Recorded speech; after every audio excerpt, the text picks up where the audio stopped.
Hey everyone, it's great to see you here at Node Congress. My name is Tejas. That's pronounced like contagious, unfortunately, in the pandemic, and I'm really excited to be here. I work at a company called G2I, stands for Good News to the Internet. And really what we do is we help JavaScript engineers or TypeScript engineers find good work, specializing in React, React Native, and Node.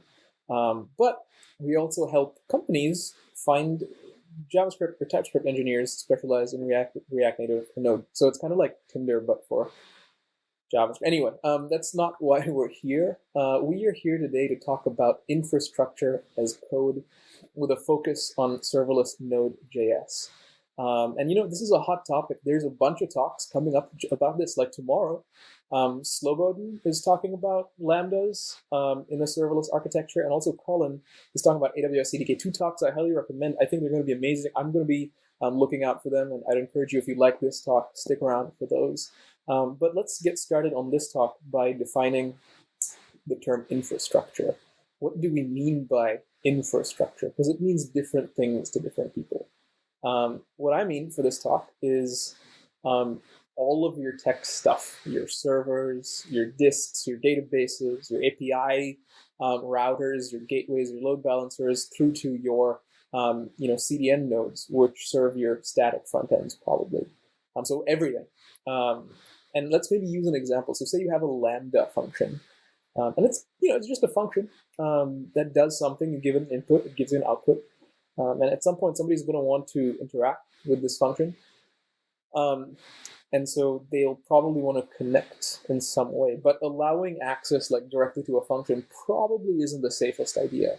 So you might need some type of proxy or API gateway in front of it. So if the user talks to that thing then could talk to a load balancer or could talk to your function. And it's a bit safer. And then maybe your function needs to read or write to a disk.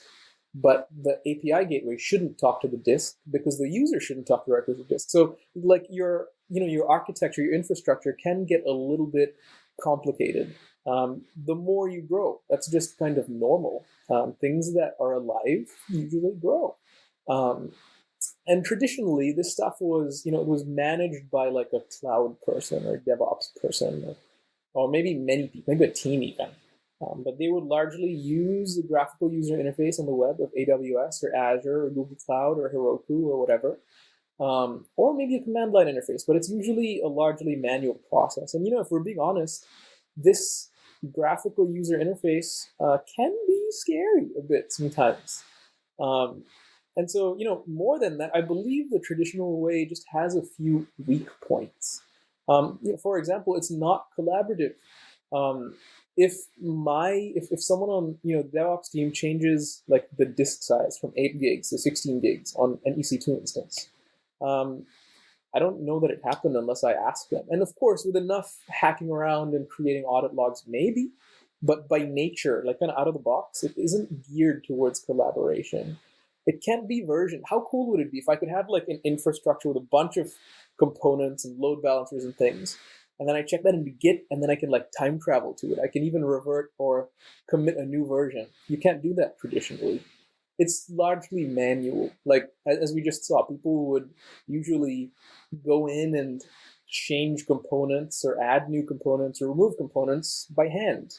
And it's ultimately opaque. I've been a part of teams where I had no idea what the infra looked like. I just didn't know. Like I push something and then it's deployed, but how? No idea. And I feel by knowing this, we might facilitate higher velocity software.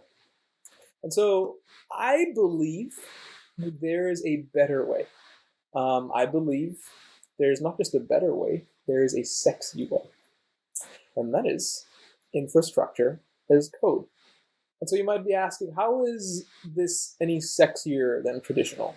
Well, it's version. So imagine a file, a text file, where it describes everything you have, from your load balancers to your databases to everything. It's a text file. If it's a text file, it can be checked into Git versions. Secondly, when you deploy things, it creates a snapshot of the state of your infrastructure. And so if you want to change a disk from 8 gigs to 16, it can intelligently diff and find out just what changed and update just that component. It's like React Virtual DOM, but for your cloud infrastructure. It's incredible. It's reproducible, meaning you can like tear it down, create a new AWS account, and deploy all your infrastructure to that. And lastly, it's transparent. Everybody can see it. It's literally like a giant blueprint of all your infrastructure. So if there's an early in career developer on your team that wants to know where everything is, you can show them, okay, this is the blueprint. And so it's really cool and it's really interesting. And I can already see some of you on this Zoom call going, okay, but how? I want this. How do I get this? The answer is we have tools. There's tools. There's Chef, there's Puppet, there's SaltStack, there's Ansible, there's Terraform. There's a bunch of them, and they're all good in their own way. For me personally, I love Terraform from HashiCorp. I find it the most idiomatic, and it also works. It's very versatile. It can work pretty much everywhere. But instead of talking more about it, let me just show you. Let's switch to a demo. So we have on the left-hand side, we have a browser. On the right-hand side, we have a code editor. And we have some docs here that we'll talk about in a second.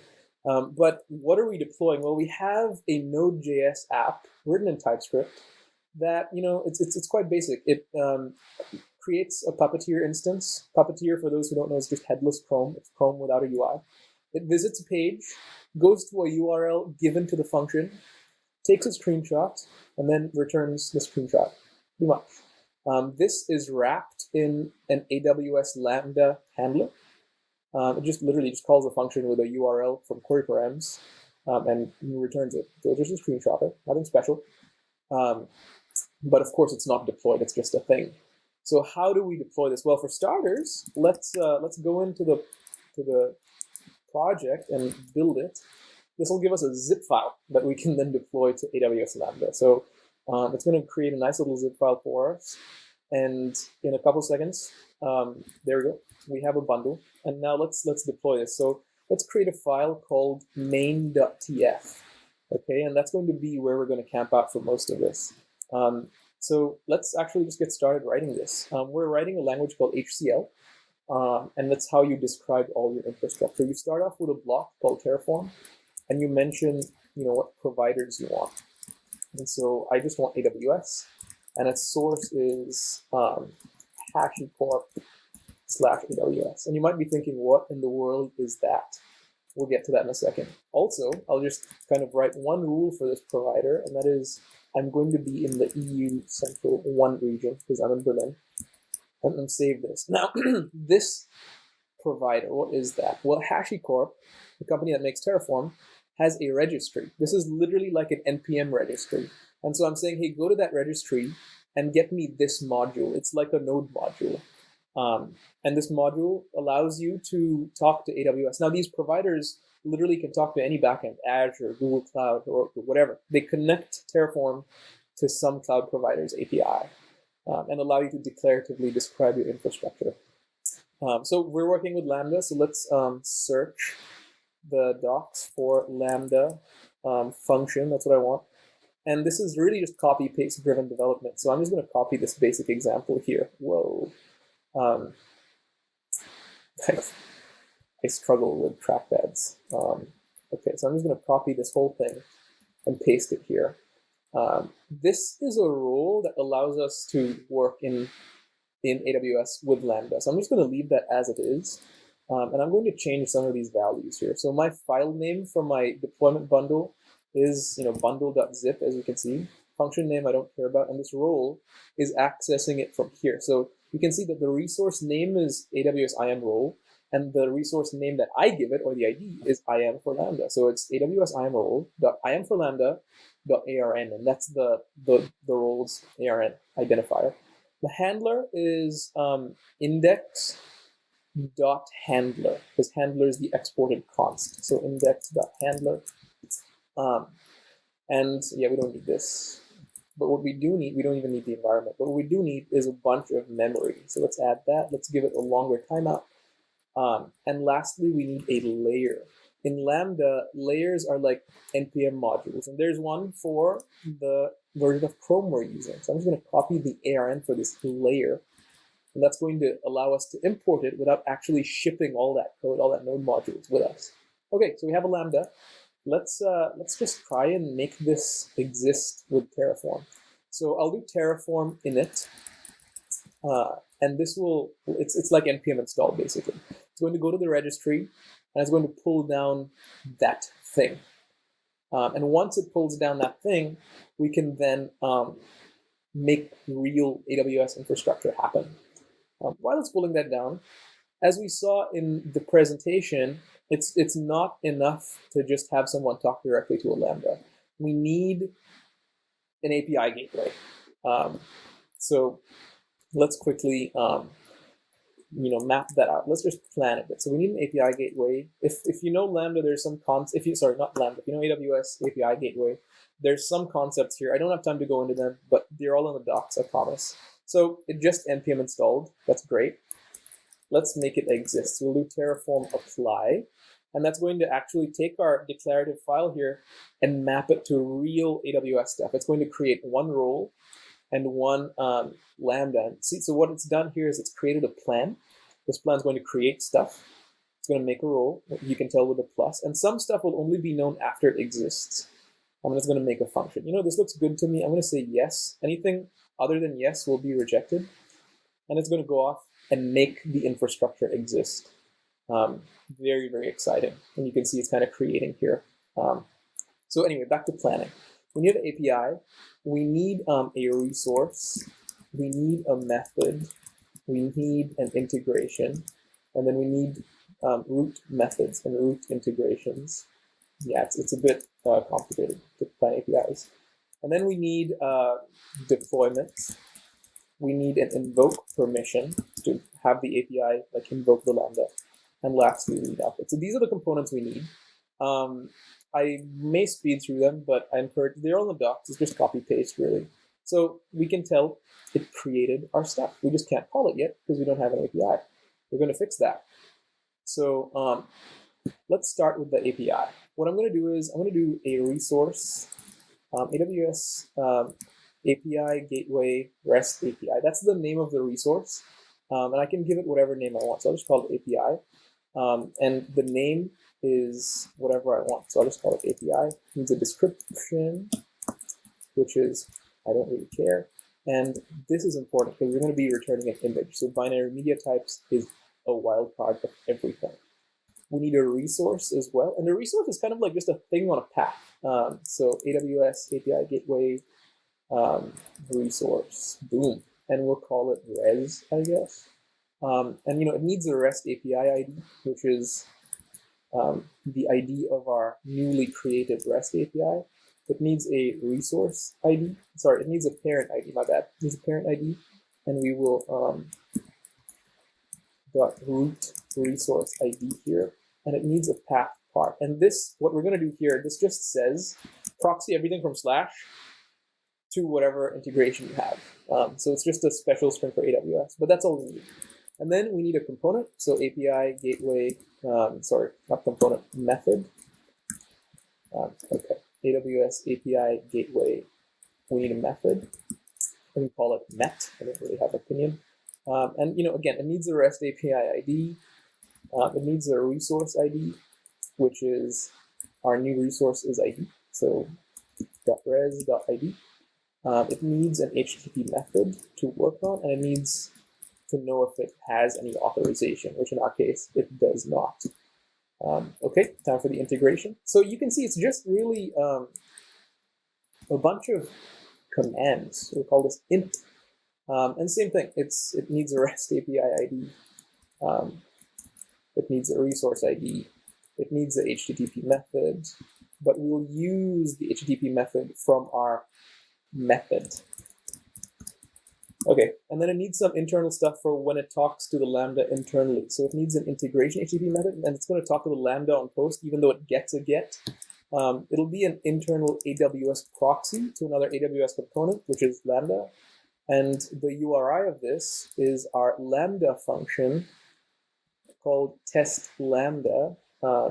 its URI. So test lambda.invoke ARN. Okay. And so we're just going to basically just copy paste these two things down here and swap out the resource IDs for the root resource IDs. So the resource ID here is going to be root resource ID. That's going to stay the same. And this resource ID is also going to be that. Good. That's pretty much it. Now we just have to create a deployment of our API, give it permission, and then we're golden. So we'll do resource AWS API deploy AWS API gateway deployment. We call it DEP. And this is going to be really interesting because it depends on both our integrations. And speaking of which, let's give them unique names here. So we have the integration int and the integration int root. So int and then .int root. Okay. It needs a stage name, which we'll call dev, and this is just /stage when we access it. And lastly, it needs the REST API's ID, which if we go up to where we created the REST API, we can just do it .api.id. Boom. Okay. So lastly, we need to give it permission. And so we'll do resource lambda permission, exactly. We call it perm. Look, we have autocomplete, so this kind of just writes itself. There's a bunch of hard-coded strings here, though, that is from the Amazon docs. So yeah, you can just copy-paste those. The function name is our function name from above, which is this dot, what is it, test lambda dot function name. The principal is API gateway.amazon aws.com, and lastly our source ARN. So who's going to call this? And so we'll go to the deployment here and get the, sorry, not the deployment, we'll go to the REST API, my bad. The REST API, exactly. And we will get the API.execution ARN. But I want to add some subpath wildcards to it, so I'm going to interpolate this string with that. Right? And lastly, let's just do an output, call it endpoint. And its value is going to be our deployments invoke ARN. So the deployment's name is dep.invoke URL. All right, it's not that much. Now we will apply this infrastructure, and watch what happens. We already created the Lambda, so it's not going to create that. It's just going to create all the extra stuff. So it's going to diff in real time what changed. And as you can see, it has 8 things to add, and it's just a bunch of this. So this is the plan. If I look at this, if it looks good, I'm going to say yes. And it's literally just going to deploy that for us. And at the end, hopefully, we get a URL here. And if I open this URL, what do we have? Hopefully we have a screenshot of the default route of my screenshotter, which is Google. Awesome. And then if we do URL equals, let's try nodecongress.com, we should have, drum roll please. Okay, so we have that. We can go nuts. We can do this all day. We have g2i.co.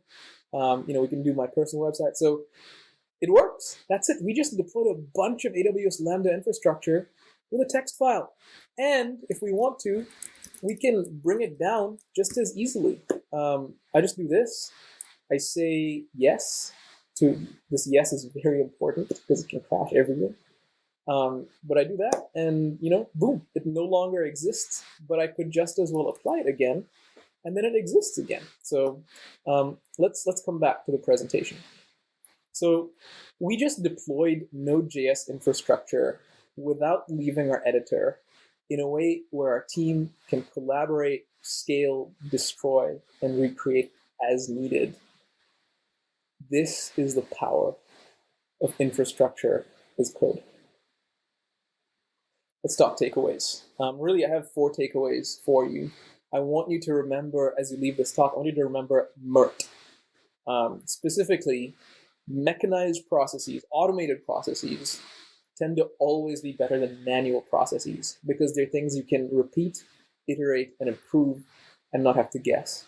Ephemeral state tends to do better than eternal state or long-lived state, because long-lived state can get corrupt, it can accumulate staleness, whereas something that is wiped and refreshed and still the same tends to be more pure. Repeatable processes tend to be better than rare processes because, again, they're processes that can be automated and iterated upon and tested, most importantly. And lastly, transparency is often better than turbid, meaning open software, open source software, open deployments, open infrastructure tends to do better than some black box that you have no idea how it works for scale and for teams. And so with that, I just want to say thank you so much for your time.